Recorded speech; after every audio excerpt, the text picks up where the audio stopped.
All right, guys, we are on. It is Monday night, and we are on the Coach Reed Live show. I got my guys with me today, as usual, Brandon Clay and Smoke Dixon. And I know Smoke is going to say something completely out of order because that's just what he does. You should have seen the hat that he had on, before we got on here. And um, I'm going to just leave it there. Listen, man, make sure you like, you share, and you subscribe, man. And feel free to drop in any comment that you may have for some of these outlandish takes these two fellows are going to try to hit you with. Guys, let's start here because this is what you've been texting me about all weekend. So I'm going to give you like 90 seconds, right, to talk your Caitlin Clark trash this Monday evening. You know what? You don't even got to give me 90. I'm going to take 5 and give Brandon the other 85. Go ahead, D. Get to him, man. I mean, it don't just laugh and just say buckets, team, buckets, assists, whatever you want to say. Hey, hold on. Best point guard in the WNBA. Caitlin Clark so nice. Smoke took the last 5 seconds off. He wasn't saying nothing. He was saying something. That's all I got. I'm good. Hey, y'all see, my favorite line right now, you see it.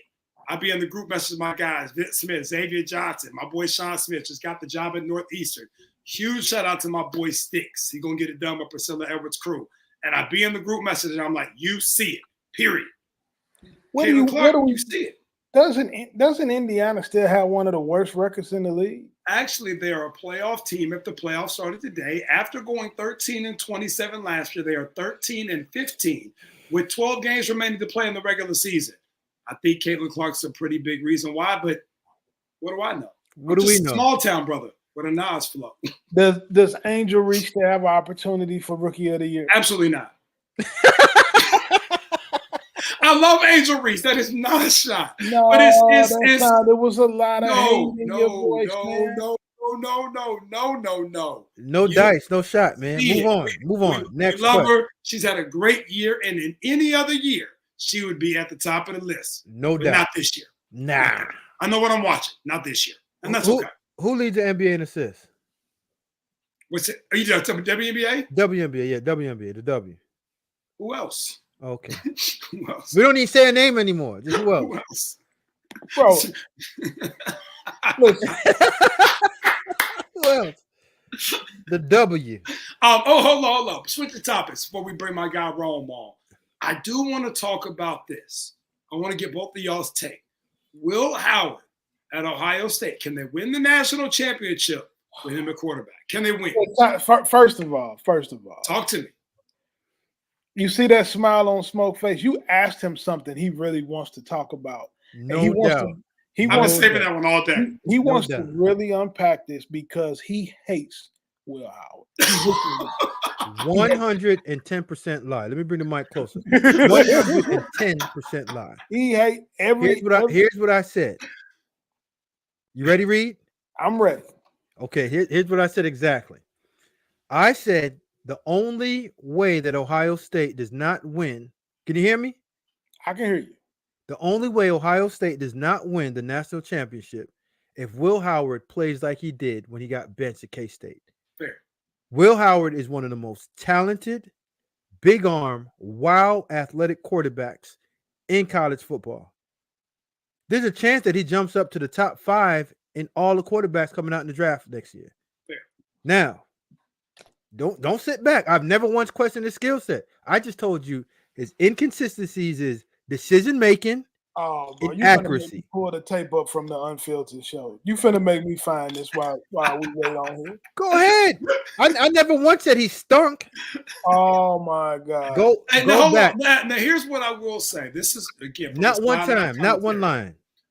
Howard's numbers, right? Yep. K-State last year, they were solid. They left a lot to be desired, but they were solid, right? Mm-hmm. Mid-2000s in yards. I think he was 24-10 touchdown interception ratio. But that's the only season in college football that Will Howard's played at a level like that. Everything else has been sub 2,000 yards. He hasn't shown that he can do it it doesn't get any higher than Ohio State. This is one of the best rosters in college football history. They paid a lot of money for this roster. I just want to know if he can get it done. Yeah. All I want to know. Go to his completion percentage. What's his completion percentage? With 61% last year, 61%. but sub 60s the other years though, all in the 50s. So what's his career completions? It's like 58 or 59. 58.8. You're right on the dot there, Smoke. Okay, good. So I've done a little bit of studying this guy, Carl Reed. Like I said again, if the Buckeyes don't win this national championship, it falls on two guys: the head coach and the quarterback. The head coach replaced the quarterback and went out and got the guy that they wanted. We know that they can buy whatever they want. Wait a minute. He didn't replace the quarterback. Kyle McCord left on his own. They did not ask him to leave. All right. Either way, he didn't ask him to stay. I didn't make him stay. So whatever way that you want to, any way you want to cut this check, the check gonna get cut. Right? Listen. Will Howard's skill set is A+. He could do it, but his completion percentage, meaning that's his accuracies, and his accuracy rears his head up a ton. Decision making rears his head up a ton. So if he plays like he did when he became the starter and beat the guy out at K-State, yes, Ohio State wins it walking away. Okay. If you see him go back to playing how he played by the time he was getting benched and replaced at K-State, yeah, they're going to put in the second guy, and Ohio State still has a chance to win the national championship because they're that loaded. Who's the second guy you would put in? Would you go with Salin or Arenola? Neither one of those guys are the backup right now. We know who the backup is. Who's the backup, Carl? Stop. I don't know who the backup is. So is the backup not Brown? You just want to go to two young quarterbacks that never played college football. I saw Brown play against the University of Missouri in the Cotton Bowl. How did that go? I mean, Missouri got a great team. Woo! So everybody can't hang with the Missouri Tigers. I just asked you how did Brown? Everybody can't hang with the Missouri. He didn't do too well, but that's not his fault. That's not his fault. So again, they just named Howard the quarterback last week. So during the spring, all the way from spring to the other day, it was a quarterback competition. But you said that they win it going away. They got to go to Oregon. But I just said this again. Let me go back. I'm gonna retrace my statement because you're a dude that like what do you always say, receipts and all? I keep telling you I don't do the receipt thing. I purchase the right way, a sound investment. And they asked me, hey, Mr. Dixon or Smoke Rich Man, do you want a receipt? And I usually look him dead in the face. So absolutely not. If I can't afford to buy it twice, I won't get it. Talk your talk. So I just said it. If he plays at the level that he's capable of playing, big boy throw, athletic plays, off script, on script, to that skill position group that he has at Ohio State, those two running backs, those receivers, and that offensive line, that defense, that secondary, that coaching staff, yeah, they walk away with this one, Carl. I'm telling you.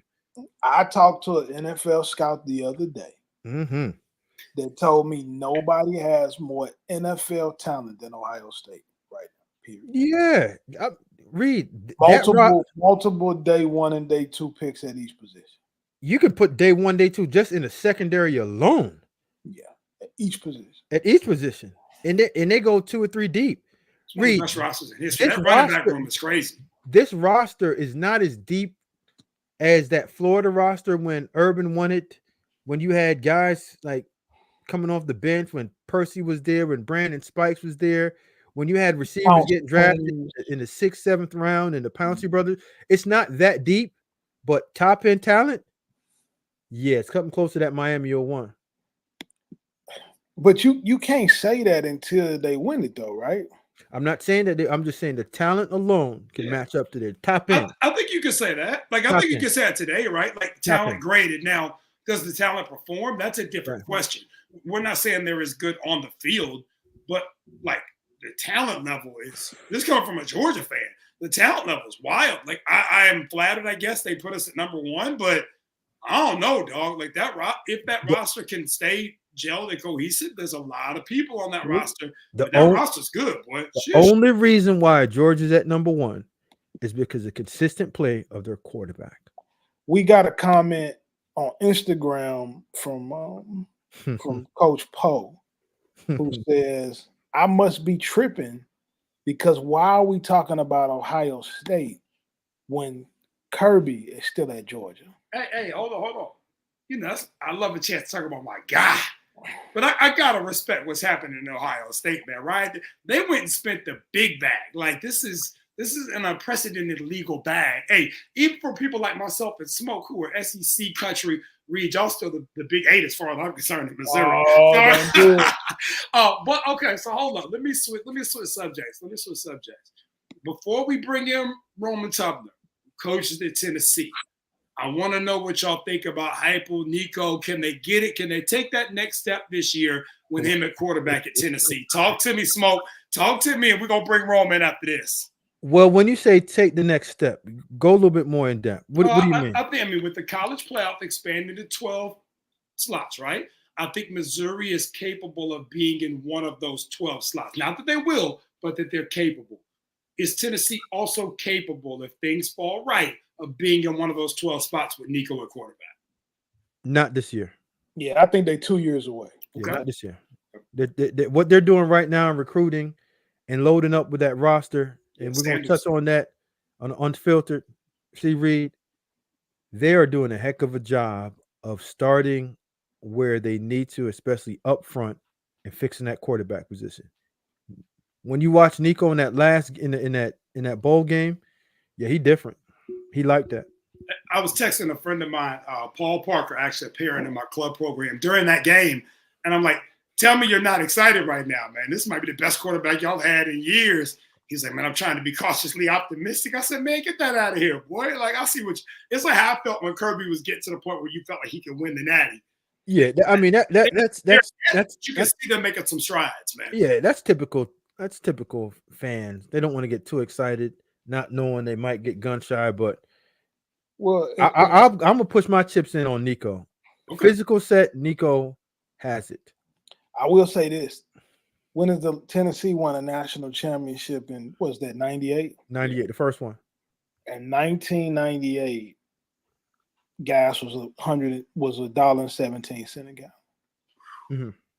You could take your girlfriend to the movies for $2.50. Y'all was doing something great in high school. I wasn't pulling them stunts. Y'all had money.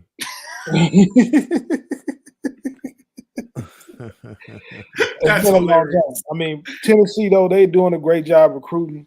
They got the right NIL set up, at a time when that's important. Every big-time prospect I talk to is talking about the University of Tennessee. I was talking to a kid today, a 5-star kid, one of the best players in the country, and he was talking about Tennessee, and these are kids that normally, you wouldn't expect the Vols to get, but they are getting them. And so you got to respect it. Before we jump into Roman, hey, this dude is on IG. He's saying he's going at. He said Ohio State don't got it. He said pressure bust pipes and make diamonds, and Ohio State just hasn't proven they can win the big game consistently. And he's 100% correct. Yeah. Now, here's what I would ask your.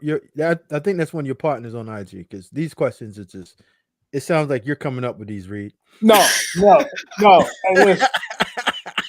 I'm gonna tell you what it sounds like. It sounds like you and Brandon talked before the show, and you told him to ask you this question because this is your number one.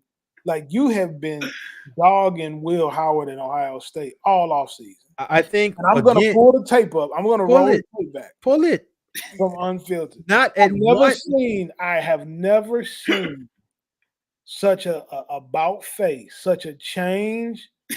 You know what I mean? You playing to a different crowd, because the people that watch us Monday night and the people that watch us on Unfiltered are really two different groups of people. So this is the late night crew. Listen, Twitter after dark. All right, so here we go. Here we go. Read after dark. Read. Have I once said that Will Howard is not a capable quarterback to win games? What you said was exactly. That's a yes or no question. You said if they lose, it'll be because of him. To me, that's kind of the same thing. No. Right. So if you would have asked me this question about the Miami Hurricanes when they had all the players in Ken Dorsey, I would flat out tell you the reason why they won't win it because of Ken Dorsey. All Ken Dorsey has to do is just don't turn the ball over, turn around and hand the ball off, and underhand pitch it to Andre Johnson and get the ball to Jeremy Shockey. And he's not going to get touched because that offensive line is great. Don't give away points, and you'll be perfectly fine. Are you comparing this Ohio State team to the Canes, to Dorsey's Canes? I just told you that a couple minutes ago. Yes, they're that talented. They're talented. Reed don't like that. Look at Reed's face. He don't like it. Listen. Jim Tressel told you that, and Jim Tressel did take down the team after that was talented too from Miami. Right? He took down that team. He said this is one of the most talented teams, and so did Urban. Urban might have been around Joe Burrow, CJ, Haskins. I mean, he's been around some talented guys. We would all say yes. Cam Newton, Tebow, like he's been around, so he understands what a talented team looks like. Absolutely, he does. But none of those teams were as talented as the Canes, the 2001 Hurricanes. That the Florida team that I'm talking about, top to bottom, more stacked than the Miami Hurricanes team. The Miami Hurricanes team, hear me out. Don't turn your head. Just listen. Listen with your ears and your eyes. Top end, not even close. But when you go through up and down that roster, yeah, that Florida team is tough. And then go check out production in the NFL. Smoke, common sense is chasing you, but you running faster. Hey, hold on. I've had this argument over and over again. Go back and let's look at that team from top to bottom. The Canes, first round draft pick, second round draft picks, crushing that Florida team.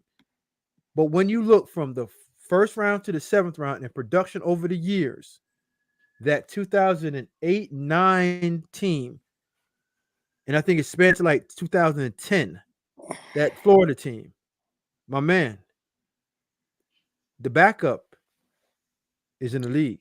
We're coming back to this, man. We're gonna come back to this. I love this stuff. Let's get our boy Roman in here, B. I want you to give him the proper introduction. I want you to introduce him. You know what I mean? Like Steve Harvey would introduce somebody. You know? I'm just gonna drop the mic like Smoke did earlier on Caitlin Clark and not say anything. Just let Rome start talking and go from there. How's that? John Albert got some word for you. He said, "Why would you talk about it? Why would Smoke?" Hey, we enjoy the entertainment, John. We miss you, man. We got to get you back on the show in a couple weeks too. I see John's at it again.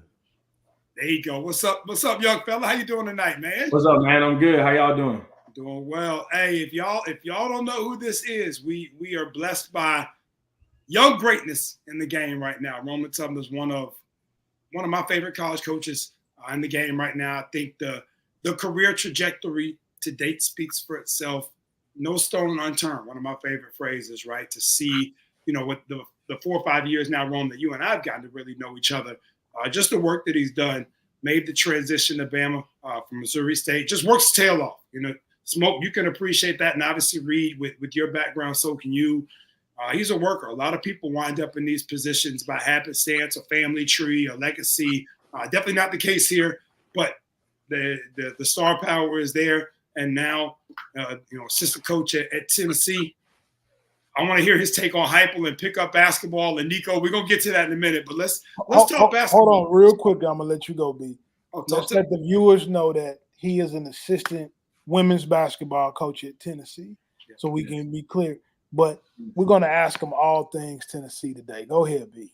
Okay, so Rome, talk to us a little bit about your trajectory from being a GA on the men's side, back in the 2011-2012 era, to where you are now. Walk our viewers through kind of a synopsis of what's happened, where you've been, and how you've gotten to this point.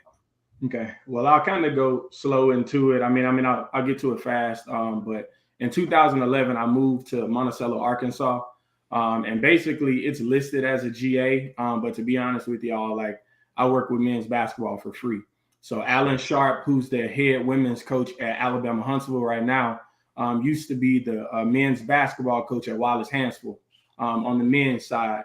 Kind of recruited me a little bit out of high school, those type of things. So just kept a connection. But he got the job at Arkansas Monticello. And I essentially bought a bus ticket, moved to Arkansas on a whim at 21. I had just finished playing Division I basketball.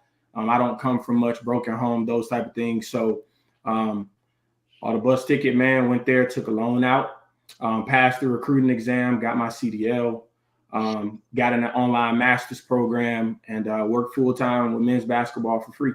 And so did that, work upward league basketball games. Like I would go work the guys out, then I would go ref games at night. 5 a.m. I wake up, have a fanny pack on, go fill the water bottles, work with football, travel with them, babysit people's children for free to make side money. And then I would do work study money 20 hours a week in the athletic training department. So I did that with the men for year one. By the time I got to year two, they did offer me a graduate assistant spot, but it was with housing. So I was actually a dorm hall director on campus. So I ran an all-male dormitory, ran a judicial system. I finished my master's.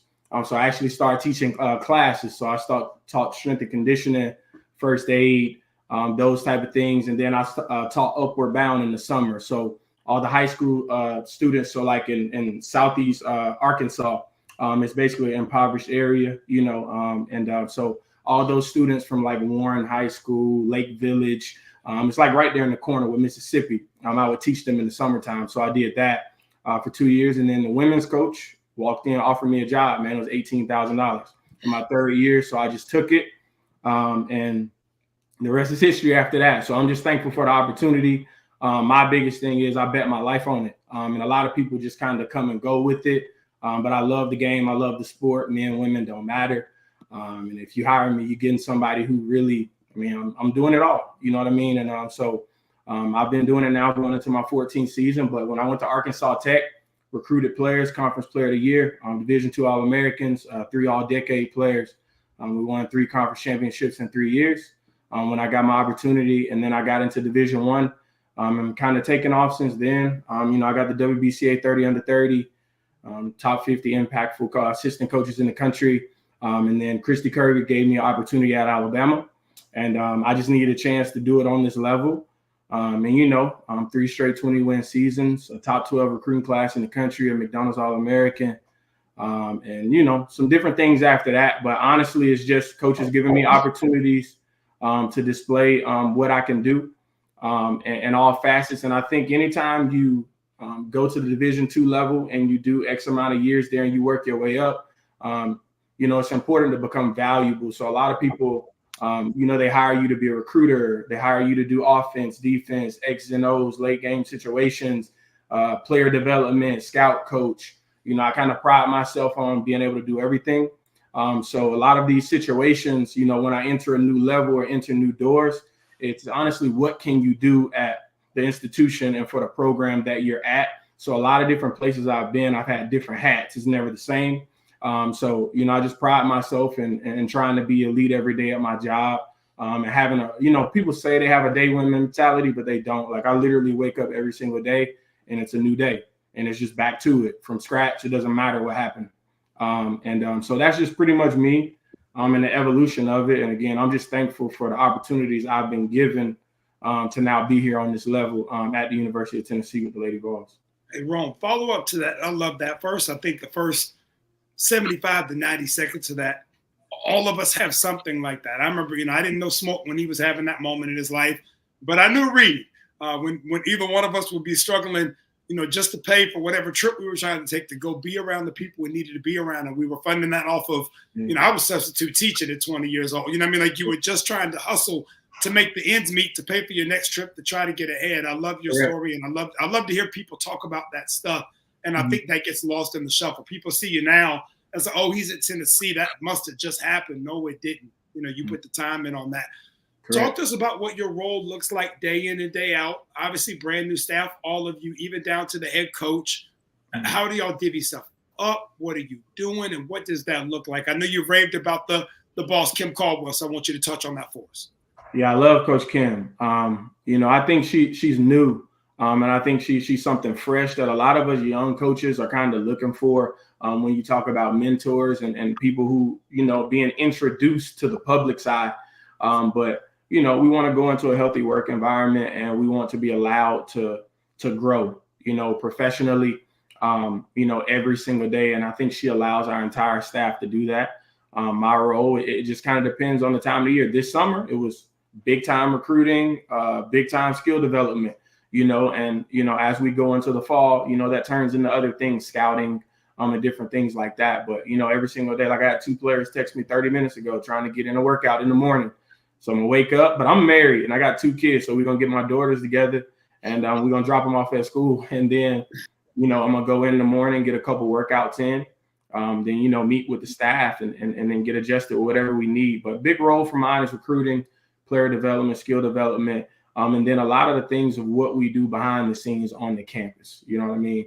I'm tied into a lot of that. So, coach she doesn't put us in a box, what's really important to me is when someone hires you, do they allow you to be yourself, and do they allow you to grow, as opposed to waiting 2, 3, 4 years down the line to trust you. When you get to this level, you don't have time for that. You have to hire professionals and people who are ready to work from day one. And that's what I mean by, just introducing a new level of change that she's bringing in. Like, I'm thankful that we've hit the ground running. Like, we've committed 7 players in 4 months.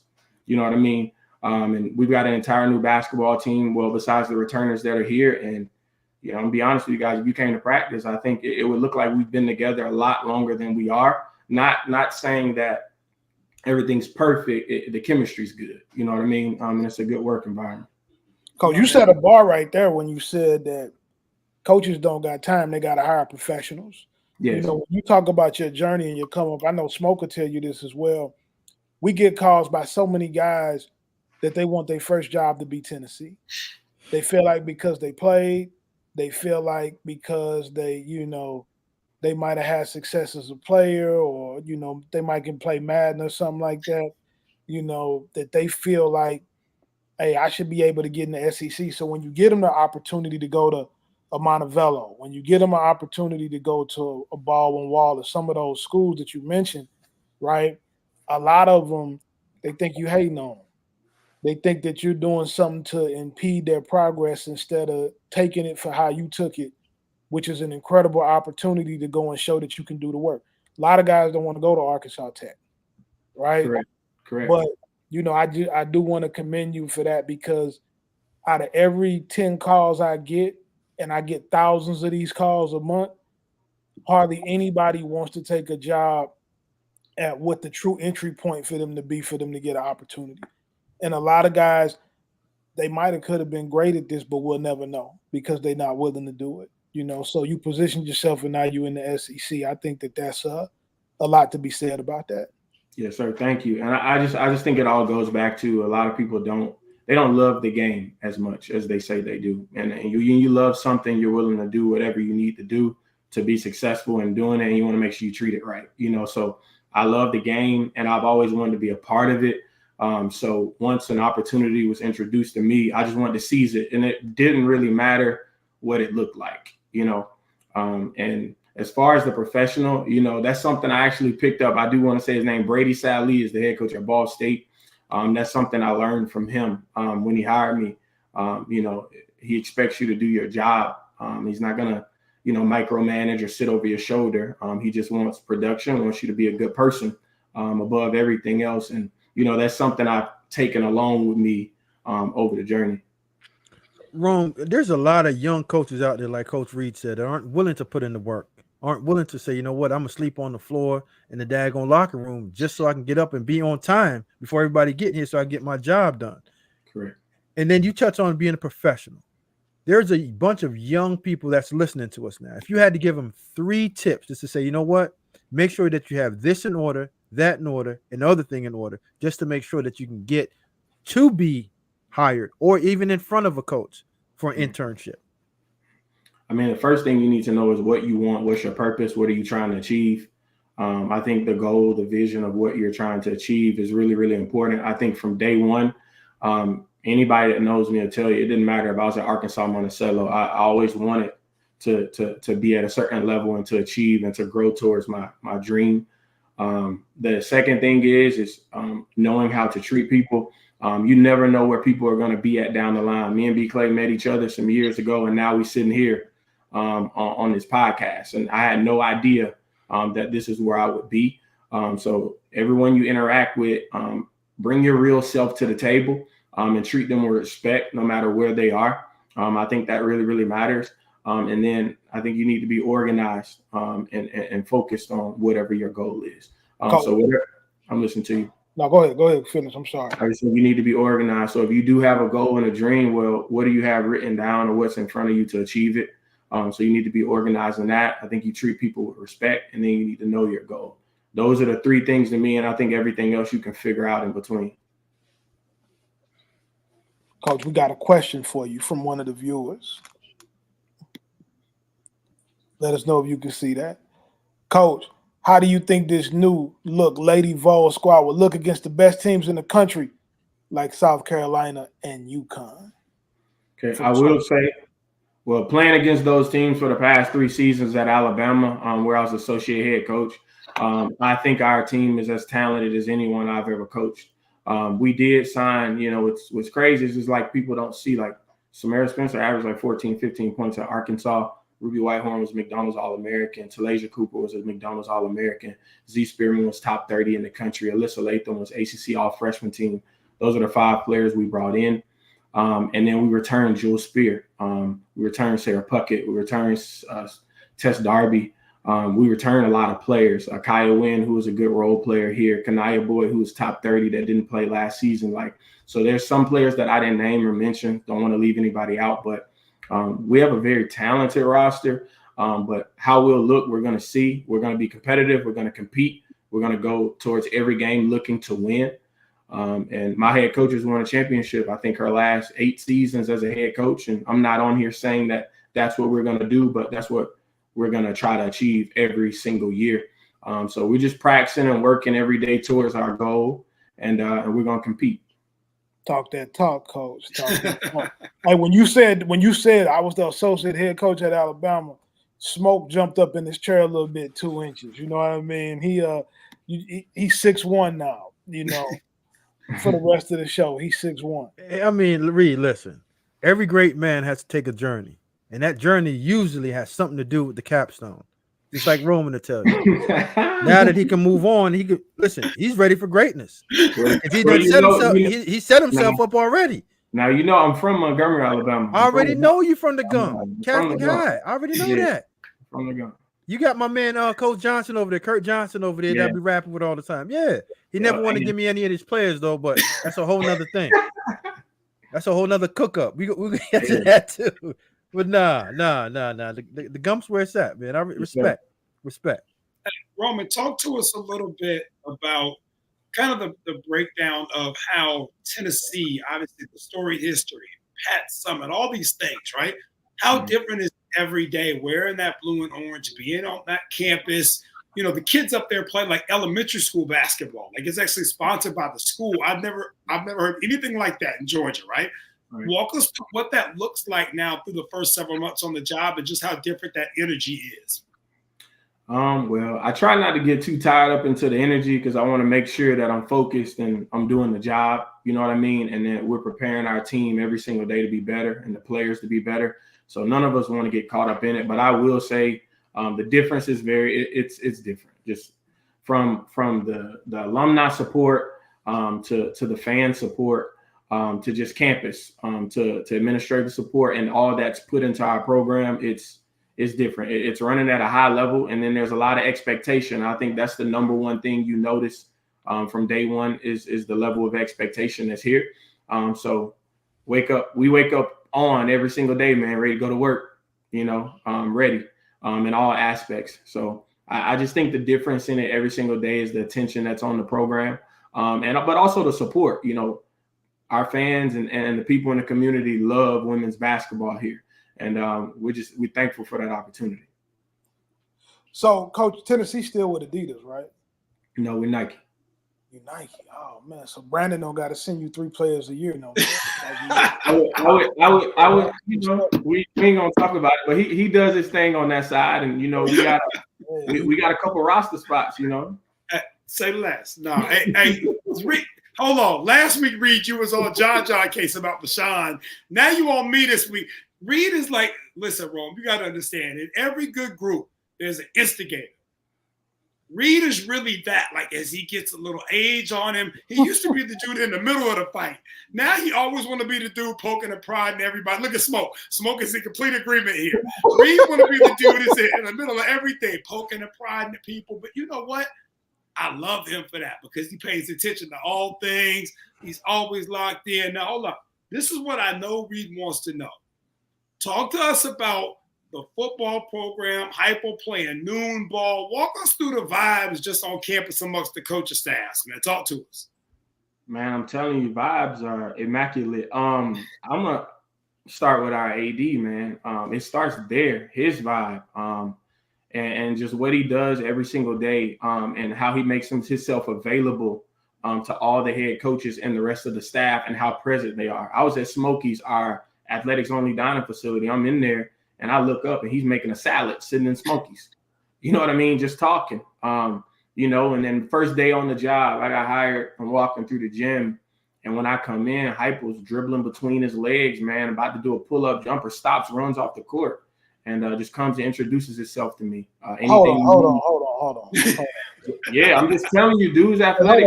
Hold on. I know. He plays ball. Did he make the shot?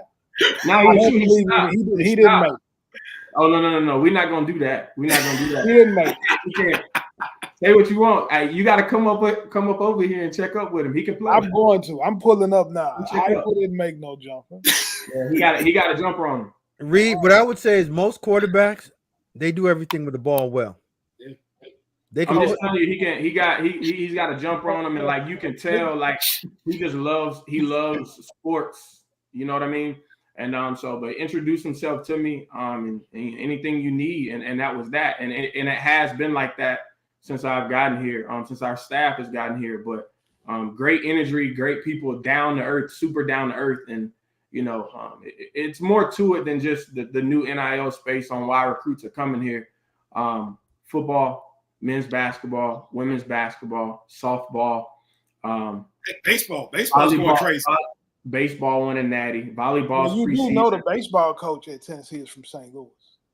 Yes. So, I mean, here he go with that 314 talk. Yeah. Here he go. I'm just telling you. I didn't just tell you the truth. He's from St. Louis. He played at Missouri. He played at the University of Missouri. He got some swag too, man. As most St. Louis guys do. No, hey Reed, here's the beautiful thing about him. Right. St. Louis, yes, they got that drip with them. Everything. Just keep in mind, you from Detroit, my guy. That's funny. Bro, this is every week, man. Every week, Smoking Reed gonna get it. At some point, Reed is gonna rep Mizzou, and he proud, man. Like Nelly used to rep the Lou. He gonna throw the 314 up. He gonna talk about Jason Tatum, and Smoke ready to gun it down. 3-1-3, my guy. I was born in Detroit. I lived there for 17 months, I think it was. Oh, I got you. I'm from St. Louis. Got you. Go pull your. What I'm saying is, like volleyball's doing a good job their preseason as well, and it's just I think the hires of the head coaches, they're down to earth people. We're working, and we're trying to do something new here. Hey, Ron, for our listeners, walk us through. You've had some amazing things to say about Kim, and you're not a person that's just going to pass out compliments to pass out compliments. It's not your nature, and I respect that about you. Walk me through what makes her so good at her job and why you feel like obviously no transition is exactly seamless, but you feel pretty good about what she brings to the table on a day-to-day basis, and you put your career on the line for it. Walk us through why you do that. Walk us through what you're seeing from her in practice and on campus. Well, yes, sir. I just say two things. One, she cares about her program to the highest degree, and then she cares about the people around her to the highest degree, and that's what it looks like every day. So a smiling face every morning, asking everybody, do they need anything? And then working together with her staff in the office, on the court, with administrators. She's always available for anybody if they need it. I've never really seen anything like it. So, love that about her. And then she cares about her program. She wants to see Lady Vol basketball back on top, and she shows up every day like it. Rome, just for our fans, and you said getting Lady Vol's basketball on top. Mm-hmm. If you had a crystal ball right in front of you and you were a genie, I know that you are because you're from Montgomery, and everybody from Montgomery is great. How many years would you say that I can bank some money out and say, you know what, they back on top and they're ready to capture that Gamecock? I don't know if I can speak to that, but I'm just gonna say that again, we working every day towards it, man. And that's our goal, and that's what we want to do. So every practice plan, and then every practice, and then what we do, and how we're going to compete in the games. Everything we do every day is geared towards that. So if I can just do a quick analysis, Reed, hold up. You told me that you got 5 new players out the portal. Yes, all of them are averaging over 14 points apiece. Oh, not every player. A lot of them. How many was averaging over double digits? It's a few. Just a few. Yeah. That means a few more points are going up. And I know enough about basketball that the more points you put in the bucket, the more wins you get. Yes, sir. So you don't have to say it, but I'm gonna say it for you. Okay, hey, I'll put the director of scouting hat on for 24/7 Sports. Let me throw that cap on real quick. There you go. Throw it on. I should turn my Southeast All-Stars cap around backwards for this one, right? Do it for me. What I can say is, obviously there are pieces that graduated out, but this roster is one of the best rosters on paper in the country. I think that's a safe statement, right? But one of the best, I could even say top 15 to 20. I don't want to make it too constrictive, but I think it's a really good roster. I think based on what we've seen from Kim Caldwell and her progression, her ability to win where she's been, whether it be Glenville, whether it be Marshall, whatever, she's going to do a good job. They're going to be prepared. It's going to be thorough, right? Mm-hmm. You combine those two things together, the health part of it always is up in the air. You can't control that. But if this roster can stay relatively healthy, there's no reason why. The same way I feel about Tennessee football and Nico and those guys with Heupel, I feel the same way about the women's basketball roster in terms of being able to bring something positive to the table where they can mess around and get one of those wins, one of those nights where you're like, hold on, man. You look at the box score on the app and you're like, hold on, they beat who? Oh, for real? That's they're good. They're good. I don't want to overspeak. And I know Rome going to do what I would do, which is play, I call it the Brandon Clay answer. He's going to give out a Brandon Clay answer, and I respect that. Humble guy, man. Hey, man, you got to be like that. But I love what they bring to the table. I love the pieces, especially the transfers. But even a Tess Darby, a Sarah Puckett, they got folks that know how to get their hands dirty in what is, to me, the best conference up and down in all of basketball. The ACC and Big Ten can argue with you, and I would respect that. I would hear you out. But I think night in and night out, the SEC is just as good as anybody. And you look at where the last 2 national champions have come from, and they've been in that league. Hey, Smoke, sounds a lot like football, don't it? The best conference is the SEC. The way y'all be talking, I would have thought the women's national championship came from the Big Ten. The way y'all. Hey, no, hello. But the best player in the game did. Hey, Rome, talk to us real quick before we let you go. What's the thing that you like the most day in and day out, like in terms of just your job, not even Tennessee specific, but what's the thing that you like about what you do career path wise? When you wake up in the morning, you're ready to go. You take your daughters, you drop them off at school, the same way Carl drop off CR3. Like, talk to when you drop them off and you locking in, what's the one thing you love to do the most? Do you mean as far as like career and interactions and things I do every day? Is it in-game coaching? Is it skill development? Is it scouting? What's the one thing that you feel like I can hang my hat? I know you do everything well, but what's the one thing that you maybe love the most out of everything you do? The number one thing I like doing is seeing players accomplish what they want to accomplish out of it. So everybody comes here, and I really mean that. Everybody comes here with different goals and aspirations. And the hardest thing to do as a coach, and especially at this level, you have to make yourself vulnerable, and you have to open up to players and parents and those connected with them. And you have to be honest with them. And those are hard conversations and different things that go on. But seeing the players who actually meet you halfway, and then you see them follow through with what they're trying to accomplish, and then you look up 4 or 5 years down the road, now they're accomplishing whatever they wanted to. That's what I look forward to every single day, and doing that. So the process of everything, man, like, there's certain players that if they want to go to the WNBA, you wake up every day and you're in the gym, skill develop. And then you're in there, you're watching film. Then they're going to class, you know what I mean? And then you're seeing the small, I guess, complications that come up or bumps in the road that come up, and you see how they get through it and work through it, and you work through it together. So it's not really just one thing, but it's really just seeing them accomplish what they want. And that's even players that go on to become coaches or doctors or lawyers. That's really why I do it. I think a little bit of that has to do with me and my journey, you know what I mean, and who's helped me. So I'm looking back at other players and like, I want to see them accomplish what they want to do in life. Like, that's really important to me. That's awesome. Man, when I look at it and I see Smoke up there smiling, I just want to ask you, man, before you get out of here, I want to ask you the one question that we've asked everybody. Okay. Should Caitlin Clark have been on the Olympic team? Ooh, that's tough. Who the point guards on the Olympic team? Let's talk about that first. Oh, here we go. You got to talk about it. Okay, Chelsea Gray is a fantastic career. Don't answer for him. Just tell him the names, bro. Don't try to lead us. Don't try to lead us, right?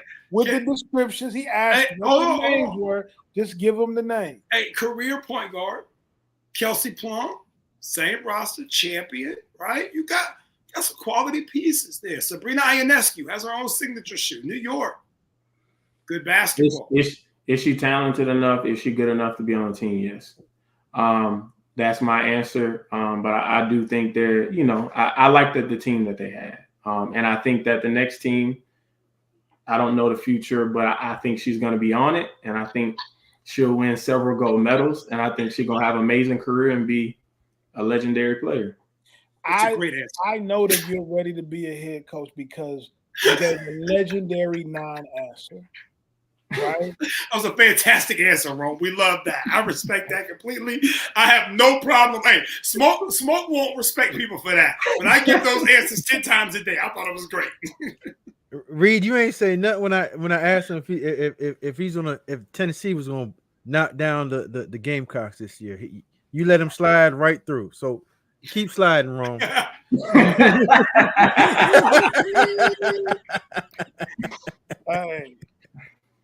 Hey, that's hilarious. Hey, Ron, on the way out, tell the people where they can find you, man. Give them your socials. Let's get them linked in with you, man. Yeah, on Instagram. I mean, honestly, man, you can find me everywhere. Just typing in my name. Nobody has the last name Tubner. It's just Roman Tubner. Just type that in as TUBNER. On Instagram, Facebook, and then on Twitter, I'm underscore UT Coach Ro. And so you can find me there on Twitter. And I just basically, man, post a lot of what we're doing within our program, a lot of what we're doing within our athletic department. And if you want to see my family, I post them quite a bit too. As you should, yo. Hey, fellas, we got to bring Rome back. Hey, Smoke, once the season gets started, maybe the week of the South Carolina game, they got a little traction. Y'all funny. Hey, maybe we get a little bit more in-depth answer from my young bull over here, Roman Tubner, man. Listen, I'm only a few hours away. I'm in Nashville, but I'm gonna slide through Knoxville to watch the game. Well, look, we got some good ones. Our schedule hasn't been fully released yet, but it's coming out, and we got a couple of good games, man. The SEC is the best league in the country, and we're gonna have matchups night in and night out. So it's just a great place to be, great environment. We also have one of the best fan bases in the country. So, you need a night out, man. You trying to come see some good hoops, come see us. Now, the only thing I can tell you, Rome, the last time I was in Knoxville, they didn't really love me that much. That place, Smokey wasn't barking. The crowd wasn't yelling. So all I'm saying is I might have to come through, zipped up, hoodie on, and kind of slide through and sit in the back with glasses on and don't give me the family seat because I don't want nobody to know that I'm repping you. But let me just fall through in the building and just see the great action that's gonna happen. I got you, man. Pull up on us. All day. Alabama guys, man, it's something else. Hey, Ron, thanks for coming through, my brother. Yes, sir. I want to tell y'all, man, thank y'all for having me on. You know, I'm always thankful anybody who wants to hear my story and talk to me. So I appreciate y'all. It won't be the last time. We appreciate you, man. Yes, sir. Get him, Smokey. Hey, y'all are sick, man. Hey, hold on. Let me say this real quick. Rome, obviously, y'all could tell from just the interview, sharp, detailed. I tell him all the time, he's got the poise and just the nature of an old soul, man. You know, just his ability to just do what he's supposed to do. And that's a rarity. You know, there's a handful of people, obviously Gary that came on. We'll have Blanche Iverson in the coming weeks, Andrea Carter, who works for ESPN. You meet some people who are, in their late 20s or 30s, but you feel like they got the soul of somebody that's been in the business 25, 30 years. They just get it and understand it. And he does a great job, man. And we'll have to get his boss on at some point, too. I know her schedule is a little bit tighter, but she does a great job, too. That's another one. You look at her and you're like, there's no way that's the head coach at the University of Tennessee. And you speak to her and talk to her, and you're like, yo, I get it. I see why she's the head coach at the University of Tennessee. So just enjoy those, man. Look forward to following back with him the same way we'll follow back with everybody else during the season, man. Hey, Smoke, let me get back to this football, though. We was rolling earlier. Talk to me about Miami and Florida. Before we let Reed off the hook, talk to me about Miami and Florida back in the day. And I think Ohio State is – I'm with you. I love this roster. I love what they've done. So let me ask you a quick question. What are we going to have Coach Taylor, Joni Taylor, on the show? Hey, look, she's been running around. So Joni's one of my all-time favorites. I've known Joni since Joni was an assistant back at Troy back in the day. Obviously, she did a stint at Georgia before she became the head coach. It's a little bit harder to get the head coaches in the summer. She just did a stint with USA Basketball. But trust me, Jay, if I call Joni, go pick the phone up. I know she's an Alabama. You mean one of yours? Oh, man. She go to school there? God, I kind of just, And if I called her, she probably wouldn't come on the show, but she would take my call. But the minute I tell you that you asked for her, she gonna drop everything she's doing. But I don't want to waste it. I really want to get closer to the season before we bring out the big dogs, man. Just give her a little shout out, man. I got you, man. Hey, man, listen. I got a question I want to ask y'all. I want to throw a curve. And Smoke, I'm gonna start with you. Because I can hit curveballs. Yeah, you listen. You throw that fastball down the middle, I'm putting it back where it came from, over the fence. You throw that curve, I do whatever I need to do with it. So go ahead, throw that. Does Russell Wilson still have the ability to be a starting quarterback in this league? Now, before you answer that, I just want to let everybody know.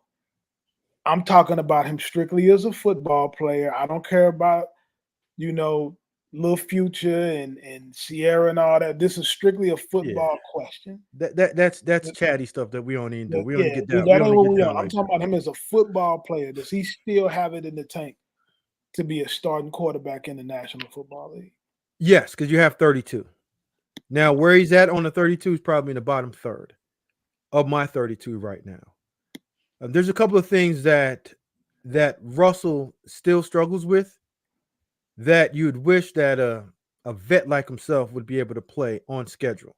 There's a reason why Sean Payton told him to leave town with $38 million, because he couldn't get out the huddle. And when I mean get out the huddle, I mean be able to get play from headset, get that to his players, and run it on time. A lot of the stuff that he did in Seattle, it worked for him. And there's times that you don't ask for things that you know that you shouldn't ask for. And asking or getting traded out of Seattle or asking to cook more often, that's what I believe got him in trouble. Now he's being exposed. So to answer your question, yes, can he start? Absolutely. Is he the Super Bowl winning quarterback like he was in Seattle? Absolutely not, because it was a recipe for success.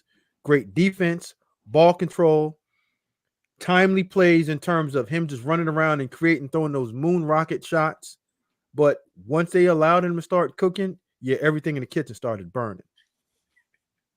They should have run the football, man, by the way. I ain't forgot about that. But, okay, so let me tag on to this. That's not his fault. No, it didn't. But just an aside, they should have run the football. Yeah.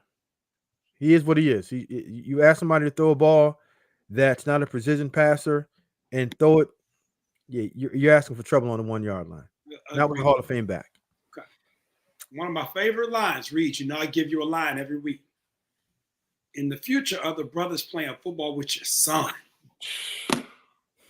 I couldn't let it slide, man. I just said it ain't about that, man. I ain't say it was about that. I just wanted to get the line off. Okay. Hey, Reed, you know what else? What else we should touch on is that situation in Pittsburgh in terms of what are they going to do at that position? How long do you give him? Do you give him 8 before you play Fields? What? No, what do you do? No. Listen, that Justin Fields project, it's over. Okay. Move on. I saw him playing catch with Russell Wilson in the end zone. He went up and snagged it with one hand. Man, it just lit up like good. Go play receiver. But that quarterback position, you have to be able to play from shoulders up. It's a hard way to make a living, fellas, when you have a quarterback that runs around and plays off script every play.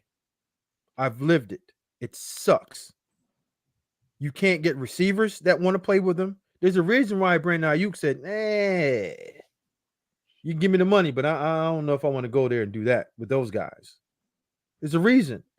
George Pickens he gets in his way, but super talented.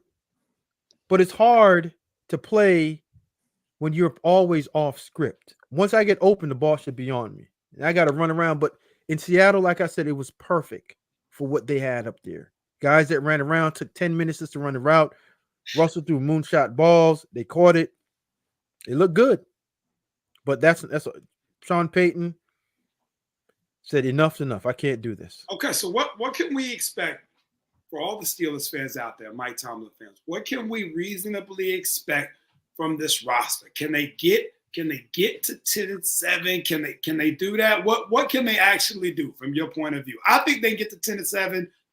Is that unreasonable? It's Mike T. Mike T in that defense and just the Pittsburgh organization. They're gonna run the ball. Mike T's gonna control the clock. Defense is gonna play great. You have one of the best defensive players in the league. Yeah, they'll figure that out and get 10 wins. Like Russell is not a throwaway, but if you're expecting 12, compete with Josh, Joe, Lamar, Patrick, CJ, yeah, he gets into those fights. It's over. He's gonna get bloodied up. He can't. That ain't it. But on a week-to-week basis, running around, throwing it up, a couple of moonshot balls, Pickens a catch. They go on a 6-7 game run, sure. 10 is about what they are. And they might be fighting to get in the playoffs, but nah, he ain't it. From what I've seen this year and last year and the year before that. Last question before we get out of here for the night. Should Jerry Jones just pay CeeDee Lamb the money? Yes. Reed, that's a whole nother chapter that if you want to get into it real quick. Here I got a couple of things to ask to just to touch on that. Should CeeDee Lamb get his money? Why? Why are you going to give CeeDee the money? Do you have things in place to win a Super Bowl?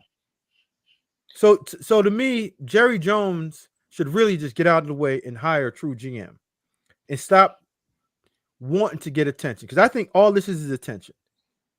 No one's going to pay any attention to the Cowboys, but the only way to pay attention to the Cowboys is always have drama. Case in point, okay, Dak Prescott. Did you have a plan for Dak? See, my formula is once your quarterback gets into year 10 or start getting close to year 10, you should have a contingency plan for him. What was it? You don't have one. Is it Trey Lance? A bad one.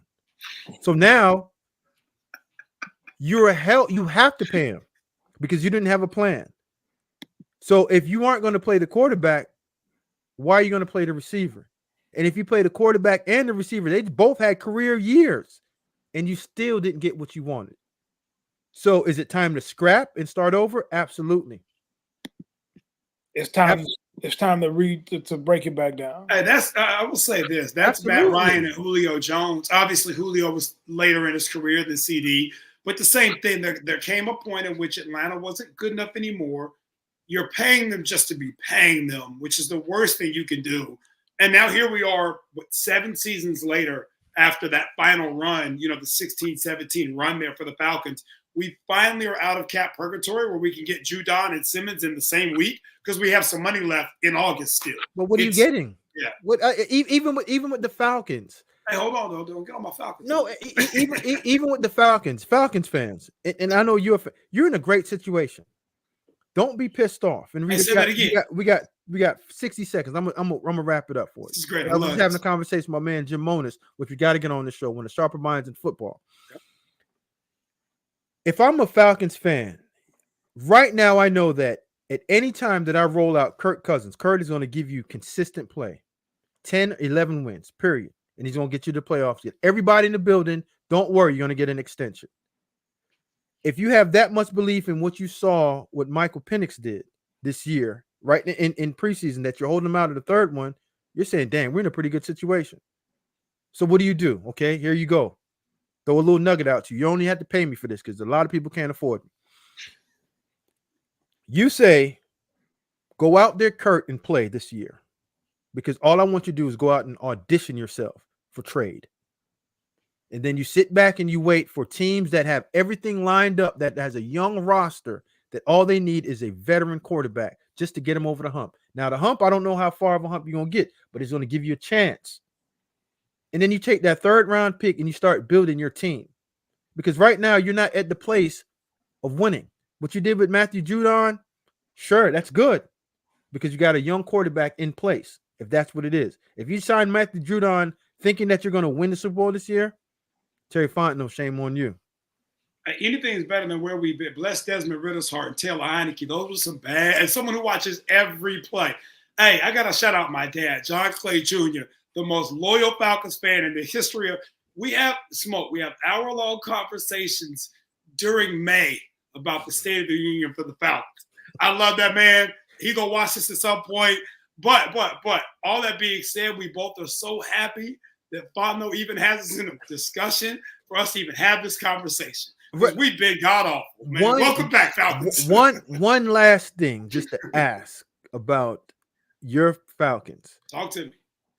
You guys, what position were you in the draft? The 10th spot? Is that where you? The eighth spot. The eighth spot. So you were top 10. You go back and you roll that tape, and I wasn't doing full-time evaluating quarterbacks, but I did it for a little while, just to watch the guy, so I can have a good conversation with my man Carl Reed whenever we had our mock drafts. And I know Carl laughed at me when I said, "Listen, fellas, there's going to be 6 quarterbacks that get taken in this first round." I said that. Roll the tape back. I know you're going to do that. You check receipts. So I tell you, no reason to do that. So Anthony Edwards checking receipts, man. If I'm lonely old smoke, stuck in my house watching tape, not a scout that's being paid real good money, and this is my occupation.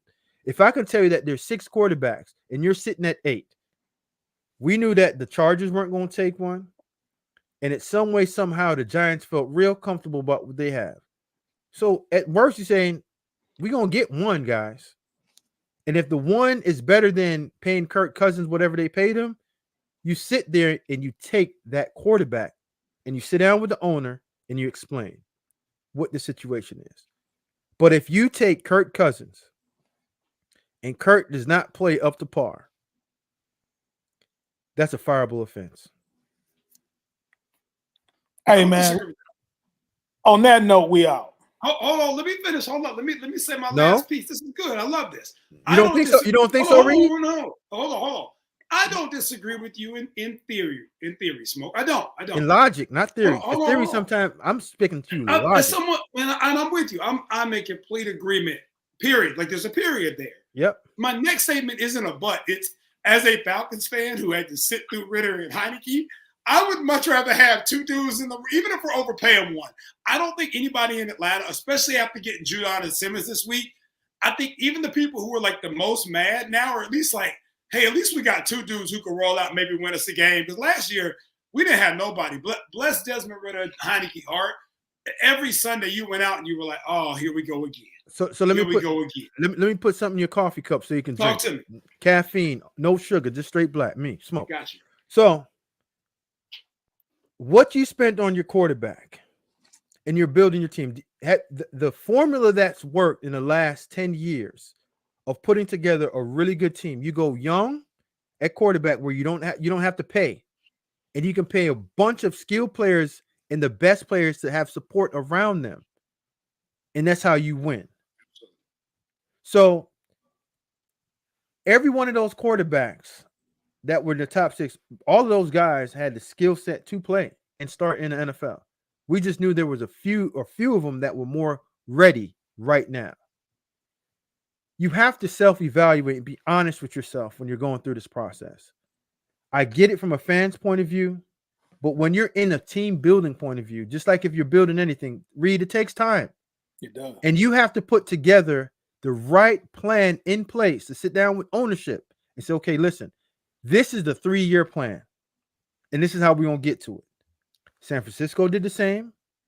Baltimore did it. Like every winning organization, they do that. There's no quick fixes when you're trying to establish yourself as a premier organization. When you try to quick fix it and put band-aids over it, yeah, you fumble.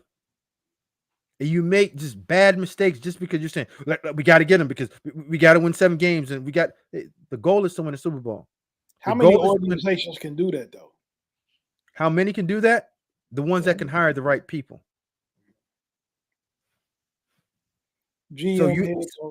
So GM, head coach, owner all got to line up. So everyone thinks that evaluation is players. No, you have to be able to evaluate the people that's in your building and the people that you hire.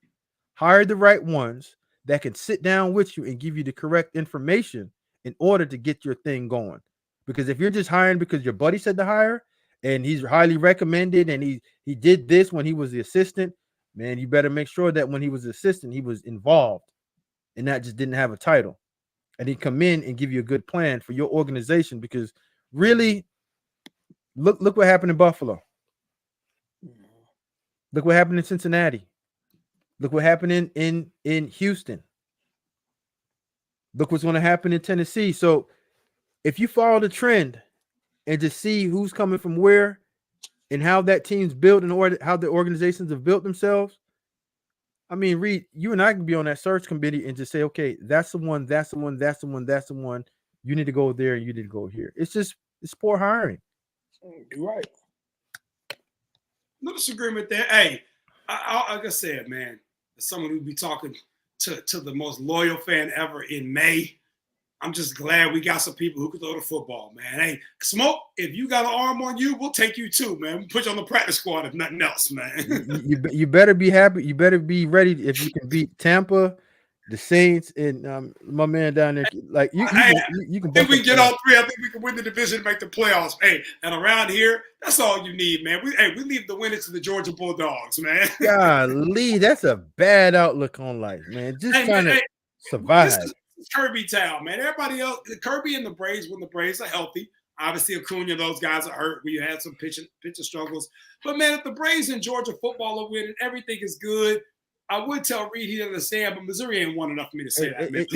You know what, AB, you know what? If I had to give you a little bit of just of what my thoughts are on that whole Atlanta and Georgia and that whole state of how y'all look at y'all teams, y'all better be happy that we allowed that Kirby came over there and got some of that capstone on him to come back over there and help you guys. Hey, I have no problem. Hey, look, we are grateful for Kirby in his time in Alabama. We are not denying that. We respect it. It's part of his resume, but because before that done has been in Athens. Before that, y'all were just like the Braves.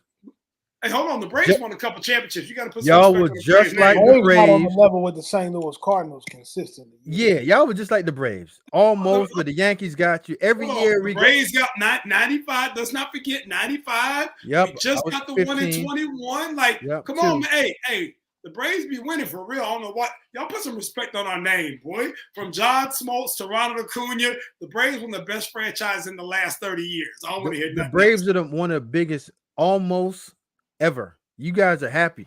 The Falcons almost did it. No, that's different. They haven't won anything. At some point, it's the law of averages, right? There are X amount of pro teams and X amount of championships to be won. If you've won 2 of the last 30, you are on the right side of the law of averages. Shout out to the Atlanta Braves. If you've won 2 of the last 3, you're even better. Shout out to Kirby Smart. Reed, people, listen. When the Braves won it, people were crying. Oh, well, we ain't go that far. Yeah, I can believe that. You know, we finally did it. The Atlanta Braves have some of the worst fans in all the sports. It's just difficult to deal with. Oh, I'm man. not gonna let y'all disparage my city. I'm gone, man. I'm gonna holler at y'all later. All right, we out. All right, Hey, we'll see y'all next Monday.